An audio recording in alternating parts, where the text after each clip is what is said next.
Hello everyone, good morning, જય શ્રી કૃષ્ણ, રામ રામ, સીતારામ તમને બધાને. તો જો સવાર પડી ગઈ છે અને હું નાહી ધોઈને મસ્ત તૈયાર થઈ ગઈ છું. રામનું ટિફિન બનાવી દીધું. તો આજે રામને વહેલું જવાનું હતું તો અને મારે જવાનું છે લેટ, તો એટલા માટે થઈને મેં રામનું ટિફિન પહેલાં બનાવી દીધું અને મેં પછી નાહી લીધું. અને જો હવે ભગવાનની પૂજા કરીને પછી મારે પણ ચા નાસ્તો કરીને નીકળવાનું છે. તો જો એવું બધું છે. મસ્ત જો સવાર પડી ગઈ છે. અત્યારે કાળા કાળા વાદળ છે, વરસાદ જેવું લાગે છે. મારા કપડાં કાલ સુકાવ્યા હતા સાંજે, તો એ પણ સુકાઈ ગયા છે. તો વિચાર છે કે લઈ લઉં, કારણ કે વરસાદ જેવું તો લાગે છે. જો કાળું કાળું આખું થઈ ગયું છે વાતાવરણ. તો એવું બધું છે. તો બસ જો હવે ચકલાઓ કાગડા, અમારે છે ને કાગડો, આ કાગડો એવો બોલે ને એમ થાય કે જઈને બે મારીએ ને. કા હવારમાં તો છે ને શું થાય, અમારે ઘરની બારી પાસે બેસીને જ બોલતો હોય, ઊંઘવા જ ના દે. એનો વાક નથી, એને વાતો કરવી હોય ને. તો જો મસ્ત અત્યારે સવાર થઈ ગઈ છે અને હવે ચાલો ફટાફટ ચા નાસ્તો કરી લઈએ. તો જો હું થઈ ગઈ છું રેડી અને હવે હું નીકળીશ. એટલે એમાં એવું છે કે મારે ઉબર કરવી પડી છે. તો ઉબર હજી સુધી આવી નથી. મારે 20 મિનિટમાં પહોંચવાનું છે અને હજી સુધી ઉબર આવવાનો ટાઈમ 10 મિનિટનો બતાવે છે. તો એટલું બધું લેટ થાય છે ને વાત જવા દો, પણ કોઈ ઓપ્શન જ નથી મારી પાસે. કારણ કે ઉબર મળતી જ નહોતી. ખબર નહીં ટેક્સીવાળા કોઈ લેતા, કારણ કે મારી જોબ થોડીક દૂર છે. 20 મિનિટનો રસ્તો છે ને હજી મારે 9 વાગ્યા સ્ટાર્ટ છે અને હજી સુધી મારી ઉબર જ નથી આવી, બોલો.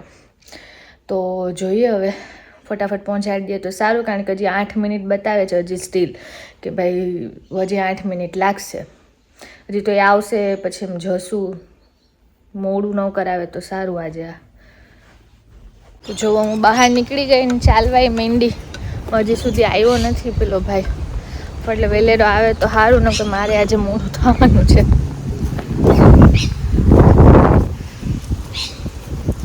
વાતાવરણ મસ્ત છે આજે, પણ પવન થોડોક વધારે છે ને આમ વાદળ જો કાળા કાળા છે પાછળ. વરસાદ જેવું છે ફૂલ, એટલે આવવાનો તો છે જ એવું લાગે. મસ્ત પંખી બોલે, એવી મજા આવે ને સવાર સવારમાં અહીંયા.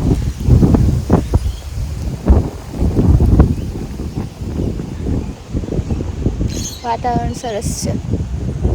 ઝાડ પાનમાં જો પંખીઓ બેઠા બધા.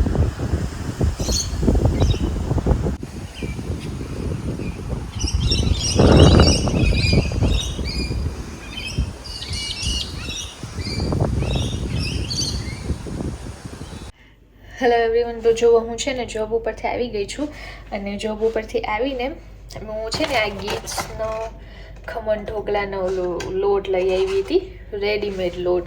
અહીંયા ખમણ બનાવવા માટે. ખમણનું મિક્સર મને બનાવતા આવડતું નથી, તો એના માટે થઈને. તો જો હવે હું અત્યારે બનાવવાની કોશિશ કરું છું, કઈ રીતના બનાવવાનું છે એ. તો હું તમને કહીશ કે કેવું બને છે. અહીંયા મળ્યું તો અમે લોકો અહીંયા ઇન્ડિયન સ્ટોરમાં ખરીદી કરવા જાય છે ને, તો ત્યાં હતું. તો જો એના માટે આ લીધું છે ગીટ્સના ખમણ. તો હું બતાવજો. આ એનો લોટ છે ને, એમાં 1 ચમચી તેલ પાણીમાં નાખીને એવી રીતના કંઈક એડ કરવાનું છે. કઈ રીતના છે હું તમને કહું હમણાં.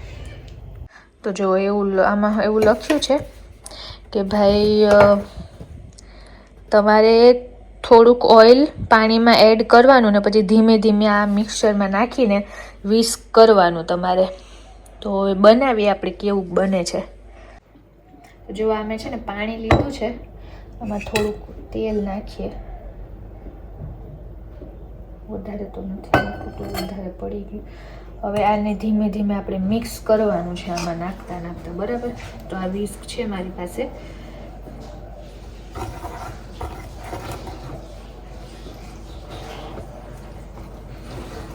બેટર એકદમ બહુ વધારે નથી હલાવવાનું એવું કીધું છે. તમને બતાવીશ હમણાં.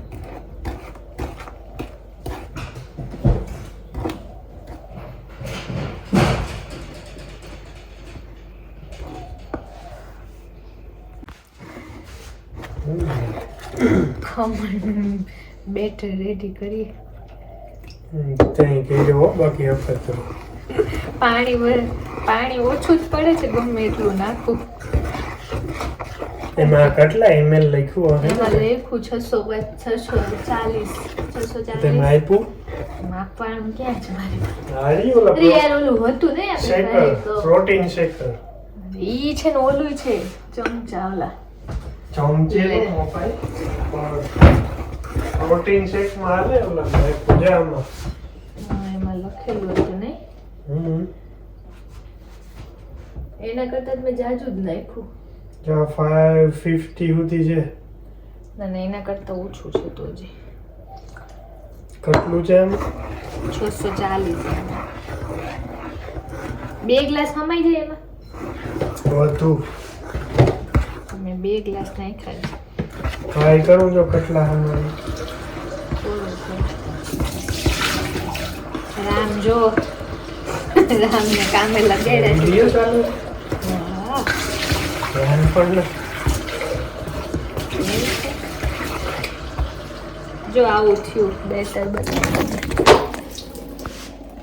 જારી જારી વાળું થવું જોઈએ એવું થાય છે. હજી થોડુંક પાણી નાખવું પડશે એવું લાગે.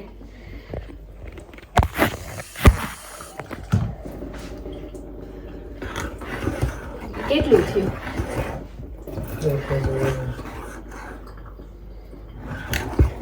640 જોઈએ છે આપણને. પેલા નહોતું ઓલરેડી. એવું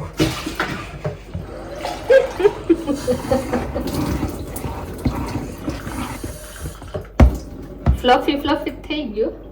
જો જારી જારી વાળું થયું. બરાબર 640 ml છે. આટલો ખાલી રાખો.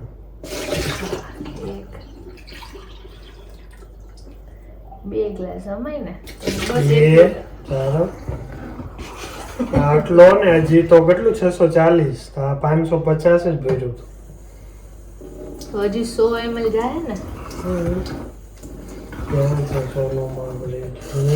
ખમણનું તો થોડું જાડું ન હોય બેટર. હવે આમાં ઓલું ખારો નાખવાનો કે કેમ એ ખબર નથી હજી. આજે આટલું જાહે સમજાણું? સમજાઈ ગયો તમે સમજાયું હજુ. એટલે 2 ગ્લાસ નાખ્યા આખા? 2 ગ્લાસ તો નાખ્યા થોડુંક હતું ને એમાં તો. એ આપવું જોઈએ. આટલું નાખી દે. બસ વાછું થઈ જાય પછી. ખમણમાં ખારો હોય કે નહીં આ લોકો તો ના હોય.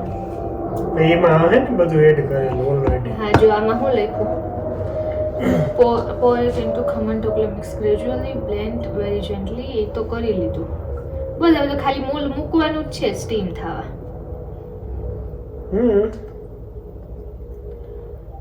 ઓવનમાં મૂકવાનું છે કે ઓલામાં? ના ઓલું જો ઓલું પડ્યું એ ઉતારી આપો તો એમાં મૂકવાનું છે.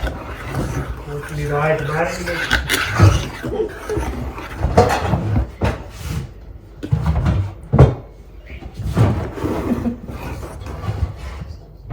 ઉના કાવલ ખુરશી લઈ આવ.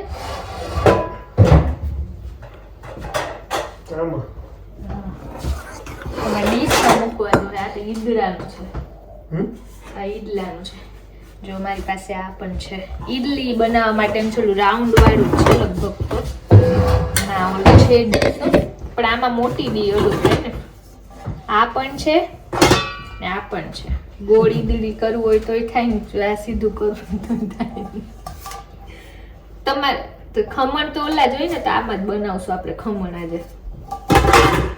હાલો હમણાં મૂકી દઈએ તો ફટાફટ થાવ.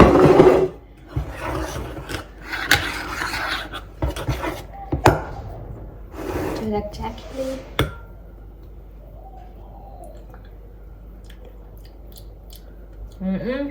છે તો મસ્ત પ્રોપર ખમણ જેવા જ છે એકદમ ટેસ્ટ. હાલો હવે બનાવો ને પછી હું તમને કહીશ કે કેવા બન્યા છે. તો જો આમાં છે ને પાણી ગરમ થવા મૂક્યું છે અને આપણે જો આમાં થોડુંક ઓઇલ આપણે ગ્રીસ કરી લઈએ. તો જો આમાં છે ને પાણી મૂક્યું છે ગરમ થવા થોડુંક ગરમ થવા મૂક્યું. આ જો ગ્રીસ કરીએ ઓઇલ થોડુંક નાખીને આપણે એને ગ્રીસ કરી લઈએ એટલે થોડુંક સારું લાગે. ચોટે નહીં બીજું તો કંઈ નહીં. 2 પ્લેટ મૂકવું અત્યારે કેવા થાય. ખારો નથી નાખ્યો હો. ફૂલે કે નહીં ખબર નથી પણ નથી નાખ્યો. એમાં ઓલરેડી ઇન્ક્લુડ છે ને એ આ લોકો નાખ્યું નથી એટલે મેં નથી નાખ્યું.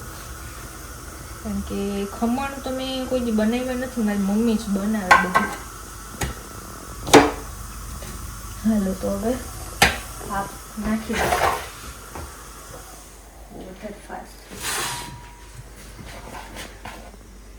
ભારી હું લેવું.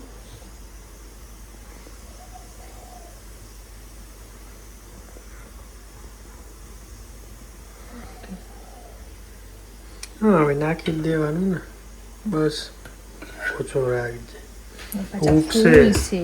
વધી નથી ગયો ને? ના ના એટલા ફૂલ છે.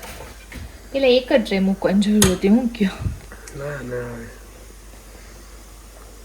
નાખી દો. ઓછો નાખજે, ઉપસે વધુ ભાવ મને એવું લાગે. બસ તો જોઈએ 3 મૂકે ને 2 મૂકો. ઓલામાં કારણ કે પણ આમાં છે ને કર્યું ઓલી ને નથી કે આમાં ઓલી જારી નથી મળતી તો વળી પાણી ઉપર આવ્યું તો હાવ બગડશે. હવે આ મૂકી દઈએ. આ જોજો ધકરી અને મૂકવાની રીત ઈ આવડવી જોઈએ.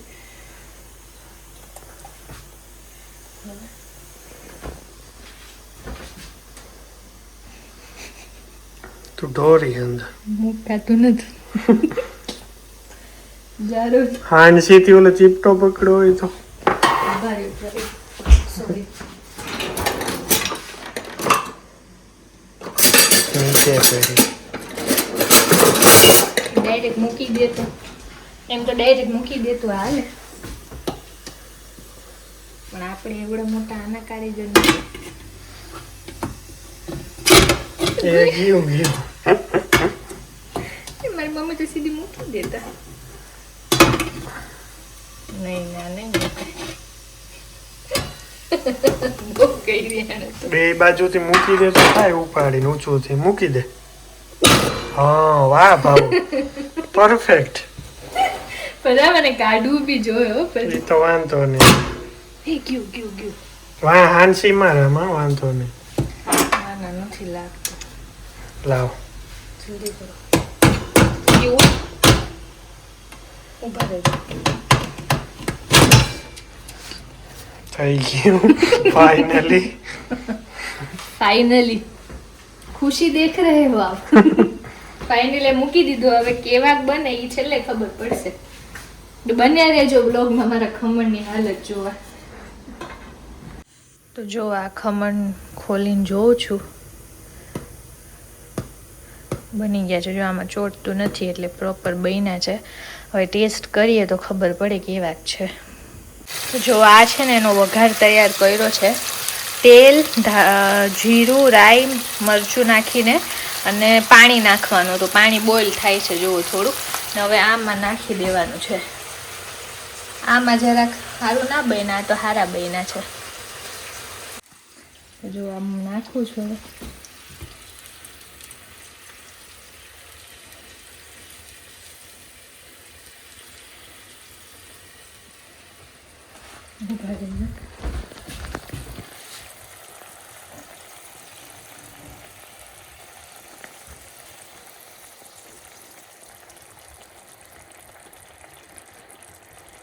જો આવા બન્યા છે આપણા ખમણ ઢોકળા. જો ખમણ તો બનાવી લીધા પણ આટલા વાસણ થયા હતા. મારું આ નાનકડા વાસણ સુકવવાની જગ્યા નથી જોતો. એટલા વાસણ થયા. ડીશો અહીંયા છે આખું અહીંયા. એટલા વાસણ થઈ ગયા હતા. એટલે રાંધવાનું ઓલું નથી. આવું છે રાંધવાનો કંટાળો ન આવે પણ રાંધ્યા પછીનું જે સાફ સફાઈ હોય ને હોયમાં એ બધાથી અઘરી હોય ને જ. તો જો વાસણ ધોઈ લીધા છે ને જમી લીધું છે. બીજું બનાવ્યું તો ચણાનું શાક ને રોટલી તો ખાઈ લીધું. અને જો હવે વહેલા સૂઈ જશું કારણ કે હમણાં છે ને સવારે વહેલી શિફ્ટ હાલે છે તો વહેલા ઉઠીએ છે. સારું ચાલ તો આ વિડીયોને હું અહીંયા જ એન્ડ કરીશ. બસ આવી જ રીતના બન્યા રહેજો બ્લોગમાં. અને હજી સુધી ચેનલને સબસ્ક્રાઈબ ન કરી હોય તો ફટાફટ સબસ્ક્રાઈબ કરી લેજો. Thank you.